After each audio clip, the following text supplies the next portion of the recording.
Gusenga rero ni intwaro itajya inanirwa, ifite ubushobozi bwo gukemura ikibazo icyo ari cyo cyose.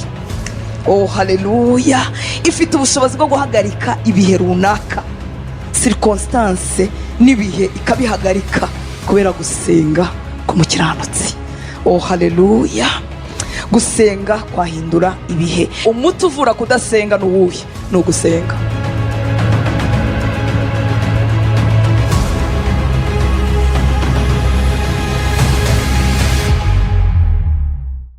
Gutanga icyerekezo n'intego mu buzima, gufasha abantu guhurira hamwe bakagira ubumwe n'ubufatanye, cyane cyane binyuze mu madini cyangwa imiryango ifite imyemerere imwe, gutanga ihumure n'icyizere ko ibintu bizagenda neza, gufasha abantu kugira indangagaciro n'imyitwarire myiza nko kwirinda ibyaha, ni kimwe mu by'ingenzi mu myemerere ya muntu.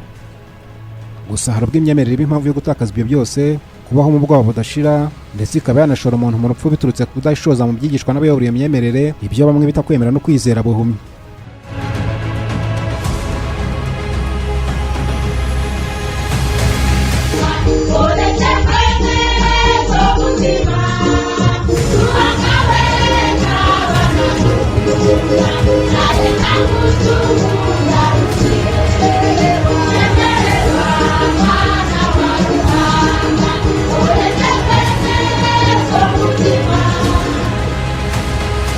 Imyaka 25 yashize, umupasiteri wo muri Uganda Joseph Kibwetere n'abo bafatanyije gushinga itorero Restoration of Ten Commandments of God batwikiye abayoboke baryo barenga 1000 mu rusengero. Abatwitswe bari babwiye ko isi irangire, bakigira mu ijuru gusanga umukiza. Iki cyago cyabereye muri Nyabugogo mu karere ka Kanyungu, ibirometero 45 uvuye mu murwa mukuru Kampala wa Uganda. Aha ntiri torero ryari rifite imyizerere idasanzwe ryakoreraga. Joseph Kibwetere warishinze yahoze ari umuyoboke wa Kiliziya Gatolika. Yaje kubivamo nyuma yo guhura n'abagore batatu bamubwiye ko bamutumweho na Bikira Mariya, umugore wahawe umugisha n'Imana.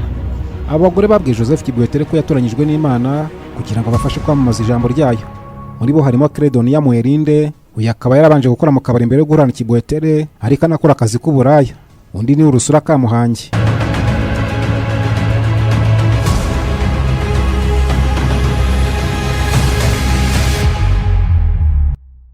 Kibwetere yaje kumvira abagore bavuga ko babonekewe na Bikira muri myaka y'1980, batangiza idini ryaje no kumwitirirwa. Iri torero ryagiraga amategeko akomeye, abayoboke baryo babagaho mu bwoba bwinshi, bakabaho mu mutuzo ukomeye, ndetse rimwe na rimwe bagakoresha ibimenyetso n'abanega mu guhana ubutumwa. Uwagiraga ikibazo yaracyandikaga akacyohereza Credonia Mwerinde, umwe twababwiraga wabanje gukora mu kabara nicuruza. Bivugwa ko yari ubwonko bw'iritorero kuko ari wakurikirana ubuzima bwaryo bwa buri munsi. Yakiraga ibibazo byanditswe n'abayoboke, maze nawe akandika ibisubizo bijyanye n'ikibazo buri wese yibajije akabibasubiza.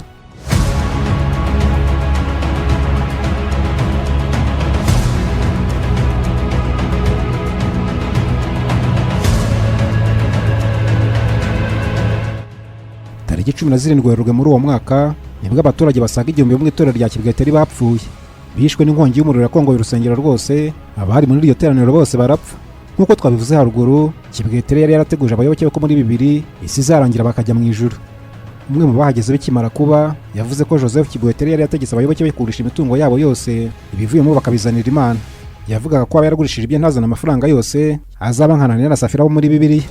Ariko umugabo witwaga Ananiya amaze kumvikana n'umugore we Safira, agurisha isambu yabo maze yisigira igice cy'ikiguzi, igisigaye agishyikiriza intumwa za Kristo. Petero aramubaza ati, Ananiya, niki cyatumye ureka Satani akigarurira umutima wawe, ukabeshya Mwuka Muziranenge, ugasigarana igice cy'ikiguzi cy'isambu yawe? Mbese isambu itaragurishwa ntiyari iyawe? Kandi umaze kugurisha amafaranga ntiyari ayawe? Niki cyatumye wiyemeza kugenza utyo? Si abantu wabeshye, ahubwo wabeshya Imana. Ananiya yumvise ayo magambo, yitura hasi araca. Ababyumvise bose bashya ubwoba, nuko abasore barahaguruka baramupfunya bajya kumuhamba. Hashize nk'amasaha 3 umugore we arinjira, ariko ntiyarazi ibyabaye.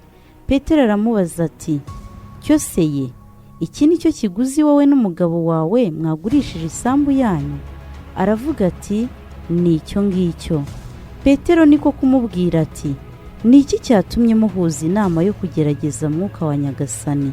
Umva imirindi y'abavuye guhamba umugabo wawe bageze ku muryango, nawe barakujyana.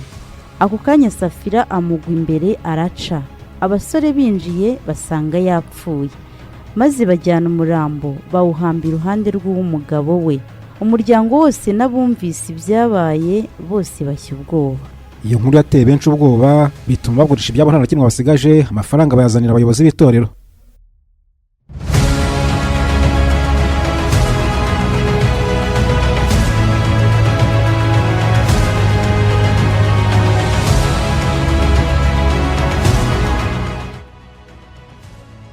Kibwetera yabwiye abayoboke bati, if you have sold your property and you didn't bring all the money here, you are going to be like buri wese uri hano niba waragurishije imitungo yawe ukaba utazanye amafaranga yose hano, uraba nka Ananiya na Safira muri Bibiliya.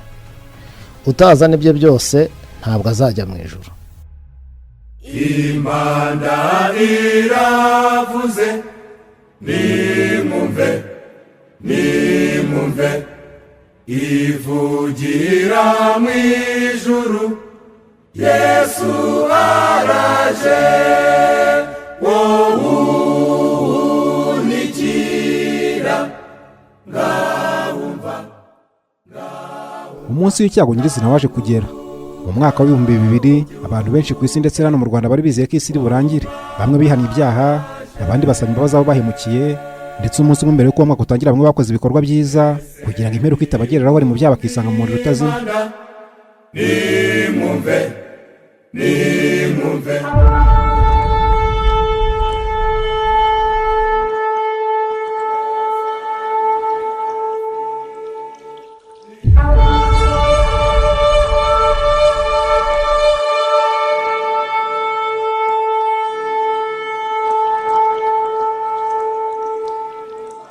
Bazanye ingunguru irimo peteroli, buri wese wamuha buji n'ikibiriti.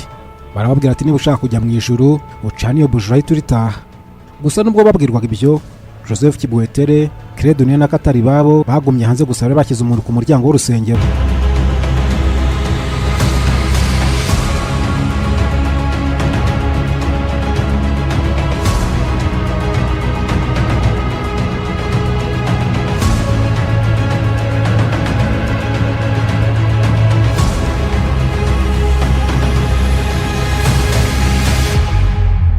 everybody now light your candle.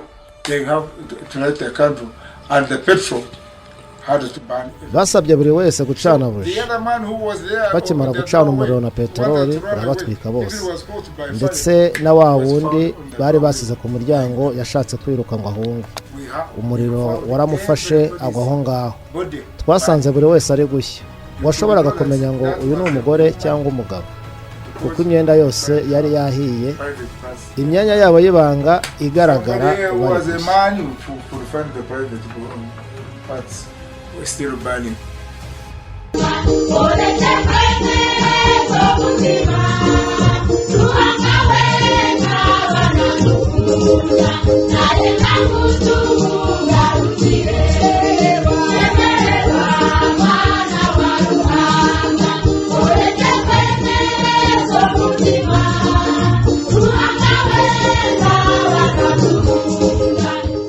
Umwe mu bayoboke b'iri torero yabwiye BBC ati, twakoraga buri kimwe kugira ngo twirinde icyaha, ndetse iyo wakoraga icyaha bashoboraga kugutegeka kuvuga rozari inshuro 1000. Wagombaga kubikora ndetse ugasaba inshuti n'abavandimwe kugufasha ngo urangize igihano cyawe.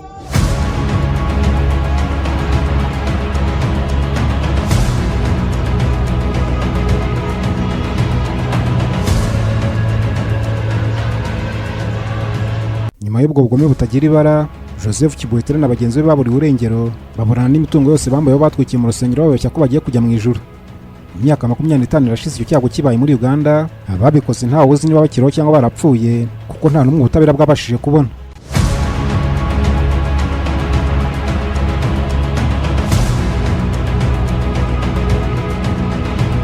Nubwo imyaka 25 ishize bibaye, bigaragara ko nta somo byatanze. Hirya no hino cyane cyane ku mugabane wa Afurika, abantu barakizezwa ibitangaza birimo kugira amafaranga menshi, kubaka amazu meza, kubona ibibanza, kubona abagore beza n'abagabo, kubyara abana beza bamugisha no kujya gutura mu mahanga.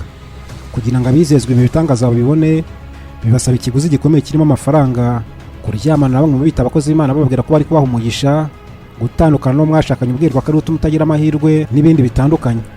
Iyo ibyo bitangaza bijejwe bitabaye, usanga benshi aho kumva ko babeshywe batangira kwitotombera Imana bavuga ko ibeshya ndetse ko itanabaho.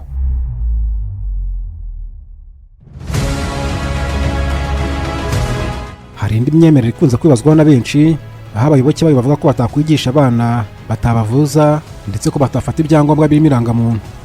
Bavuga ko kurya ibiryo byatetswe bivanzwe ari icyaha kuko ngo buri ibiryo byasambanye. Ibyakozwe na Joseph Kiboitere na bagenzi be bisa nabyo biherutse kuba mu gihugu cya Kenya.